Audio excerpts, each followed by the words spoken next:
ত্রয়োদশ জাতীয় সংসদ নির্বাচনকে সামনে রেখে একক প্রার্থী চূড়ান্ত করতে তৎপর বিএনপি। সব বিভাগে জেনজিকে গুরুত্ব দিয়ে করা হচ্ছে সম্ভাব্য প্রার্থী তালিকা। মূলত এবারের মনোনয়নে চমক হতে পারেন যোগ্য তরুণরা।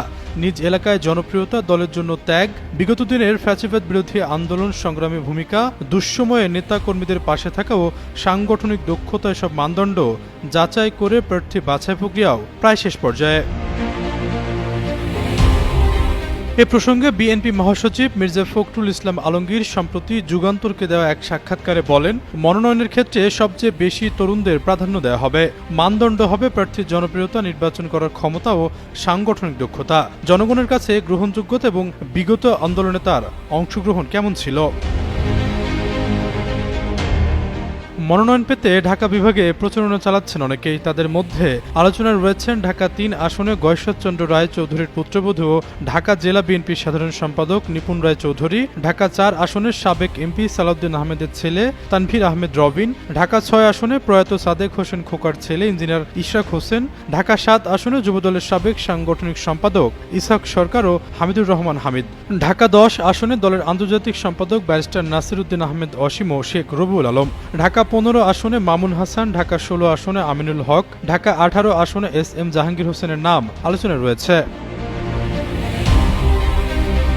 এছাড়াও গাজীপুর ১ আসনে কাজী সাইদুল আলম বাবলু, গাজীপুর ২ আসনে এম মঞ্জুরুল করিম রনি, গাজীপুর ৫ আসন ফজলুল হক মিলন এগিয়ে রয়েছেন। মুন্সিগঞ্জ ২ আসনে আব্দুস সালাম আজাদ, মানিকগঞ্জ ১ আসনে খন্দকার আকবর হোসেন বাবলু, নারায়ণগঞ্জ ২ আসনে নজরুল ইসলাম আজাদ ও মাহমুদুর রহমান সুমন, নারায়ণগঞ্জ ৩ আসনে আজহারুল ইসলাম মান্নান, নারায়ণগঞ্জ ৪ আসনে মশুর রহমান রনি।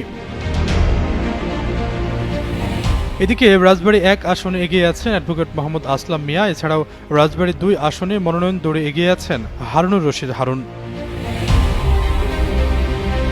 এছাড়াও নরসিংদী ১ আসনে খায়রুল কবির খোকন, নরসিংদী ৩ আসনে আকরামুল হাসান, নরসিংদী ৪ আসনে আব্দুল কাদির জুয়েল ভুইয়া, নরসিংদী ৫ আসনে ইঞ্জিনিয়ার আশরাফ উদ্দিন বকুল ও ইকবাল হোসেন শ্যামল, কিশোরগঞ্জ ৪ আসনে ডক্টর ফেরদৌস আহমেদ চৌধুরী লাকি, কিশোরগঞ্জ ৬ আসনে মোহাম্মদ শরীফুল আলম, টাঙ্গাইল ১ আসনে জুবাইর আল মাহমুদ রিজভী, টাঙ্গাইল ৩ আসনে মোহাম্মদ মাইনুল ইসলাম ও ওবায়দুল হক নাসির, টাঙ্গাইল ৫ আসনে সুলতান সালাউদ্দিন টুকু, টাঙ্গাইল ৬ আসনে রবুল আওয়াল লাভলু, টাঙ্গাইল ৭ আসনে জেলা কৃষক দলের সভাপতি দীপু হায়দার খানও আলোচনায় রয়েছেন। এছাড়াও কুড়িগ্রাম, বগুড়া অথবা ঢাকার যে কোনো একটি আসন থেকে মনোনয়ন পেতে পারেন বিএনপির সিনিয়র যুগ্ম মহাসচিব রুহুল কবির রিজভী। আশরাফুল ইসলাম, যুগান্তর নিউজ।